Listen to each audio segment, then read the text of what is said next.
Tu as le cœur lourd aujourd'hui? Tu te sens seul face à tes épreuves? Pose ton téléphone, respire un grand coup et écoute attentivement. J'ai réuni pour toi les rappels les plus apaisants pour te prouver à quel point ton Créateur est proche de toi. Ne désespère pas. Écoute ceci. Et si Allah t'aimait déjà, sans que tu t'en rendes compte? Voici 5 signes que tu ne dois surtout pas ignorer. Beaucoup de gens se demandent, comment savoir si Allah m'aime? Comment savoir si Allah veut mon bien? Est-ce que je suis sur le bon chemin? La vérité, c'est que l'amour d'Allah ne se voit pas avec l'argent, ni avec la beauté, ni avec la réussite. L'amour d'Allah se voit dans ta relation avec lui. Le prophète, que la paix et le salut d'Allah soient sur lui, a dit « Quand Allah aime un serviteur, il appelle Jibril et dit « J'aime un tel, alors aime-le. » Puis l'amour est placé pour lui sur la terre. Ça veut dire quoi? Quand Allah t'aime, il te rapproche de lui et il met ton amour dans le cœur des gens. Voici maintenant 5 signes qu'Allah t'aime. Le premier signe, c'est qu'Allah te rapproche de la prière. Si tu pries, si tu essaies de ne pas rater les prières, si tu te sens mal quand tu rates, alors c'est un signe qu'Allah veut du bien pour toi. Parce que la prière n'est pas une habitude, c'est une invitation. Allah t'a invité à te tenir devant lui. Beaucoup entendent Qoladan et ne se lèvent pas. Mais toi, tu pries. Ce n'est pas parce que tu es fort, c'est parce qu'Allah t'a aidé. Le deuxième signe est très dangereux à ignorer. Si tu fais un péché, mais que tu te sens mal après, que ton cœur te fait mal, que tu regrettes, que tu demandes pardon, alors ton cœur est vivant. Et le prophète, que la paix et le salut d'Allah soient sur lui, a dit « Le regret est un repentir. Si le péché ne te fait rien, c'est dangereux. Mais s'il te fait mal, c'est un signe qu'Allah t'aime.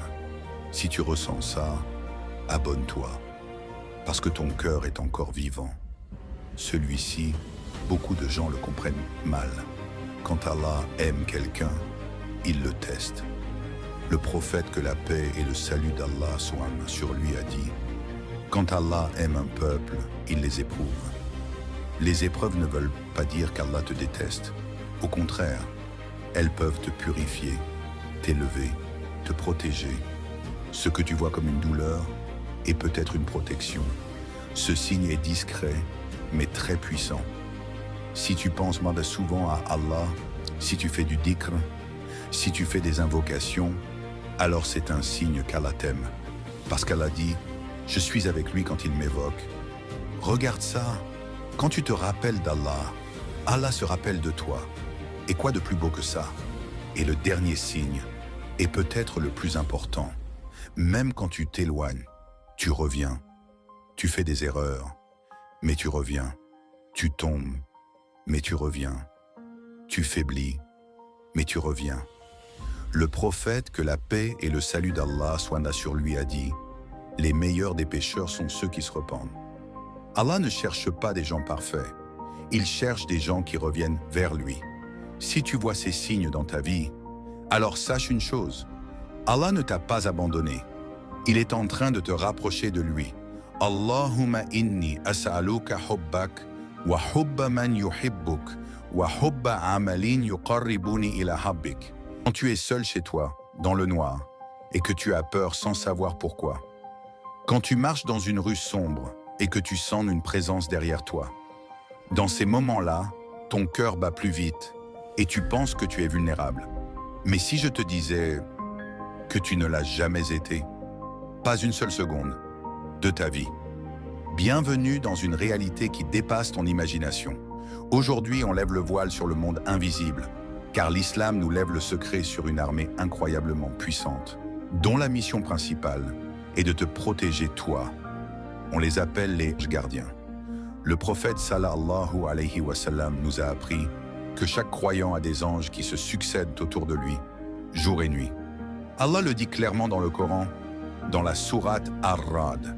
Il a des anges qui se succèdent autour de lui, par devant et par derrière, pour veiller sur lui, par ordre d'Allah. Imagine un instant. Tu n'as pas un seul ange, mais plusieurs. Et ils forment un bouclier invisible autour de ton corps et de ton âme. Ce ne sont pas des petits bébés avec des ailes, non.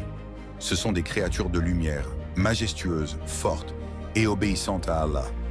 Leur mission est d'une précision effrayante. Ils sont là pour te repousser, les dangers physiques invisibles. Combien de fois as-tu failli trébucher et t'es-tu redressé de justesse, sans comprendre comment? Combien de fois un objet a failli te percuter, mais il a dévié au dernier moment? Nous pensons que c'est de la chance. La vérité, c'est que c'est souvent l'un de tes gardiens qui a intercepté la menace. Il te protège des accidents, des chutes, et même d'autres dangers encore plus effrayants dont tu n'as même pas conscience. Car oui, le danger n'est pas seulement physique, il est aussi spirituel. Nous savons qu'il y a des djinns et des démons qui essaient de nous nuire, de nous effrayer ou de nous chuchoter de mauvaises idées. Tes anges gardiens sont là aussi pour ça. Ils repoussent les attaques psychiques. Quand un démon s'approche de toi pour te faire peur, tes anges s'interposent avec leur lumière dévastatrice. Ils sont ta garde rapprochée contre le monde invisible sombre. Tu vois, cette peur que tu as ressentie dans le noir, elle n'était pas fausse. Il y a des choses cachées. Mais ton assurance d'être en sécurité, elle, est bien réelle. C'est une protection totale, jusqu'à ce que l'ordre d'Allah arrive. Les savants expliquent que ces anges te protègent jusqu'au moment où le décret divin, Al-Qadr, arrive.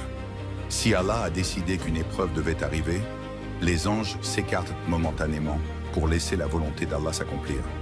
Ils s'écartent pour que tu grandisses, pour que tu apprennes et pour que tu puisses plus tard te relever. Alors, la prochaine fois que tu te sentiras seul, quand la peur s'insinuera dans ton cœur, souviens-toi de ce secret. Redresse-toi, prends une grande respiration. Car en ce moment précis, alors que tu écoutes ces mots, il y a des êtres de lumière incroyables qui se tiennent juste derrière toi. Ils t'observent, ils t'escorteront et ils te protégeront jusqu'au bout. Allah ne t'a jamais laissé seul et il ne le fera jamais. Parfois dans la vie, Allah enlève quelque chose que tu aimais. Une personne, un travail, une opportunité, un rêve. Et toi, tu es triste. Tu ne comprends pas. Tu demandes, pourquoi moi? Pourquoi maintenant? Pourquoi Allah m'a enlevé ça? Mais ce que tu ne comprends pas, c'est qu'Allah ne t'enlève jamais quelque chose sans raison. Parfois, tu demandes quelque chose, mais Allah voit que cette chose va te détruire. Alors il l'enlève pour te protéger. Parfois, tu aimes une personne, mais Allah sait que cette personne va briser ton cœur. Alors il l'éloigne de toi. Parfois, tu veux un travail, mais Allah sait que ce travail va t'éloigner de lui, alors il ne te le donne pas. Allah voit ce que toi tu ne vois pas. Allah sait ce que toi tu ne sais pas. Allah connaît ton futur et toi tu ne connais que ton présent. Et parfois, ce qui te fait pleurer aujourd'hui sera la raison de ton bonheur demain. Youssouf a été jeté dans un puits. Il a été vendu comme esclave. Il a été mis en prison. Tout semblait injuste. Tout semblait triste. Mais c'était le plan d'Allah. Car plus tard, Youssouf est devenu un homme puissant. S'il n'était pas passé par le puits, il ne serait jamais arrivé au palais. Comprends bien cette chose. Ce que tu perds aujourd'hui peut être ce qui te sauve demain. Allah ne fait jamais d'erreur. Jamais. Quand Allah enlève quelque chose de ta vie, ce n'est pas toujours une punition. Parfois, c'est une protection.